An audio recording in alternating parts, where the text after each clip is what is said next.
Marguerite était une vache qui vivait dans un champ magnifique, un vrai tapis vert sous le grand ciel bleu. Mais Marguerite s'ennuyait. Elle regardait les avions passer et rêvait de voyages lointains. « Mon champ est tout petit », pensait-elle en mâchant une touffe d'herbe particulièrement savoureuse.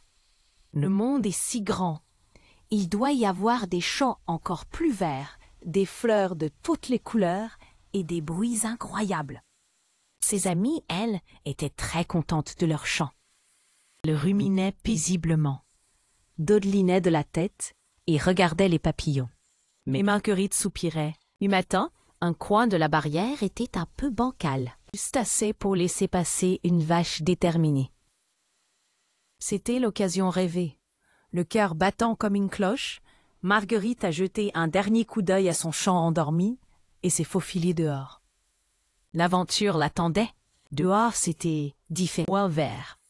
Il y avait une route noire avec des monstres de métal qui faisaient un bruit terrible. Les voitures. Il y avait des maisons étranges sans herbe, juste du béton froid. Marguerite a marché un peu, cherchant la grande aventure. Elle a vu un chat gris qui la regardait bizarrement, un chien qui a aboyé très fort, et un oiseau qui lui a fait une petite crotte sur le nez. Il n'y avait pas de jolies fleurs à mâcher, et l'air sentait drôlement le pot d'échappement. Marguerite a commencé à sentir un petit pincement au cœur. Où étaient les champs plus verts? Les bruits incroyables étaient surtout effrayants, et elle ne reconnaissait plus rien du tout. Une petite panique a commencé à monter. Elle était perdue. Elle a fait demi-tour, mais tous les chemins se ressemblaient. Plus elle avançait, moins elle était sûre de la direction. Elle a bêlé faiblement. Personne n'a répondu. Le soleil tâtait, et Marguerite avait soif.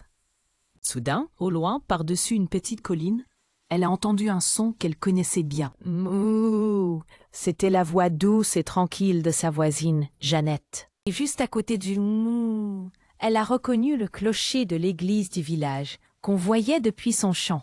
L'aventure l'avait menée juste de l'autre côté de la petite colline. Avec un grand élan enfin, pour une vache, Marguerite a contourné la colline. Et là, ô bonheur, elle a vu son champ. La barrière bancale, l'arbre solitaire au milieu, et ses amis qui broutaient tranquillement. Elle est rentrée en courant, ou plutôt en trottinant lourdement, et s'est jetée dans l'herbe. Jamais l'herbe n'avait eu un goût aussi délicieux. Elle a respiré l'odeur familière de la terre et des fleurs sauvages. Elle a regardé autour d'elle. Son champ n'était peut-être pas le plus grand du monde, mais il était le sien. Il était sûr, confortable, et plein d'herbes savoureuses.